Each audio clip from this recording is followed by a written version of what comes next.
মোৰ এই ভিডিঅ'ত দেখি থকা এই ব্যক্তিজন হৈছে শ্ৰী ঘন শৰ্মা। তেখেতৰ ঘৰ গহপুৰ হাৱাজানত। তেখেতে পেছাত এজন চৰকাৰী কৰ্মচাৰী। গহপুৰৰ পৰা বিশ্বনাথ চাৰিআলিৰ এক ভিতৰুৱা ঠাই সাতমুঠা ইংলিছ স্কুলত তেওঁ কৰ্মসূত্ৰে প্ৰায় আহিবলগীয়া হয়। প্ৰত্যেক দিনাই আহিব লগা হয়। আৰু গহপুৰৰ পৰা বিশ্বনাথ চাৰিআলি 70 পৰা 75 কিলোমিটাৰ এটা ডিফাৰেঞ্চ হয়। আৰু বিশ্বনাথ চাৰিআলিৰ পৰা তেওঁৰ কৰ্মস্থলী সাতমুঠালৈ প্ৰায় 5 পৰা 6 কিলোমিটাৰ। এই 5 পৰা 6 কিলোমিটাৰ পথটো এক ভিতৰুৱা পথ আৰু ইয়াত গাড়ী মটৰ বা ই ৰিক্সাৰ খুবেই অসুবিধা।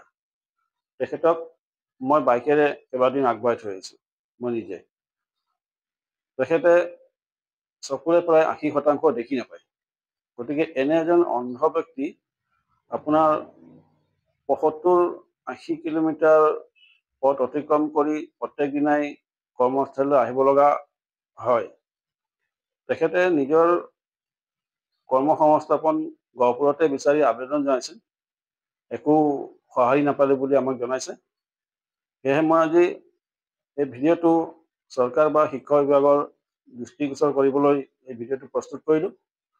আৰু এই ভিডিঅ'টো আপোনালোকে অধিক শ্বেয়াৰ কৰিব আৰু ছাবস্ক্ৰাইব কৰিব, যাতে ভিডিঅ'টো শিক্ষা বিভাগ বা চৰকাৰৰ দৃষ্টিগোচৰ হয় আৰু এই ব্যক্তিজনৰ ভৱিষ্যত সুৰক্ষিত হয়। তাৰ বাবে মই ভিডিঅ'টো প্ৰস্তুত কৰিলোঁ।